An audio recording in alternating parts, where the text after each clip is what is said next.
Is a government program that is not rife with fraud and inefficiency. And two of the biggest are Medicare and Medicaid. You can't expect anything but the same thing in a bigger program. It will probably be worse. Obama also claims that preventive health programs will save monies. Preventive health programs are very important. They're good to promote the health of individuals, but studies have shown that it is very rare for a preventive health program to actually save money in the short run. They will cost more. Obama says that this program will not be signed unless it is budget neutral. I wouldn't at all be surprised if they make an attempt to make it look like it is. They're very good at that kind of thing. But this is from a president who has increased our debt more than all of our previous presidents combined.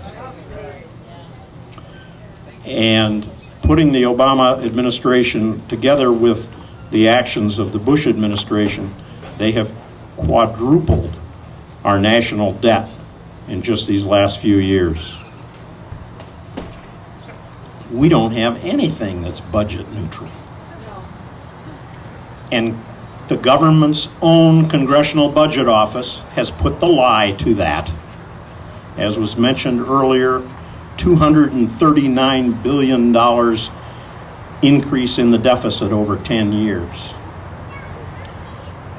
And some have said it will be more, but the interesting thing about it is they do not carry the figures out past 10 years. That's as far as they go. Those that have looked at that all know that it gets very much worse after that. In fact, the first few years, not much is going to happen as far as budget deficits with this program. There may even be some short-term savings in the first year or two. That's because the program hasn't gotten geared up yet. People haven't gotten into it. And of course, probably if we actually treat people, that then in future years, the demographics with the baby boomers aging will increase the needed care. And so everyone agrees that this thing is going to, as the Wall Street Journal put it, fall off a cliff after 10 years. That 10 years, it's going to add $1.6 trillion to what we already spend on health care.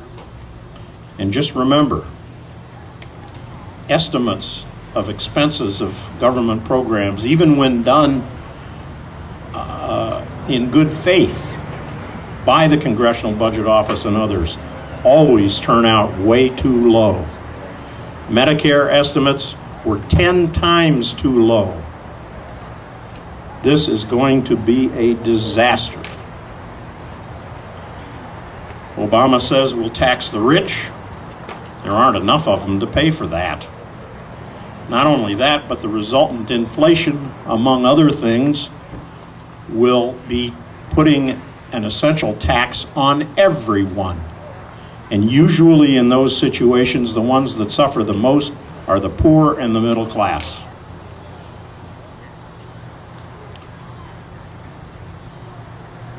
I couldn't finish without also exhorting you, and I don't think there are many in this group that would do this, but I'm concerned about the general population. Do not be fooled when they tweak the program and tell you that that's answered the problems. One of the examples is the use of the concept of co-ops. But they're co-ops that are staffed by government employees, run by boards appointed by the government, and funded by the government. And it's a cosmetic change that he hopes will assuage a lot of the people that don't know better. But we have to remember those main principles, and as I said, if they're selling something by lies, we don't need it. Thank you very much.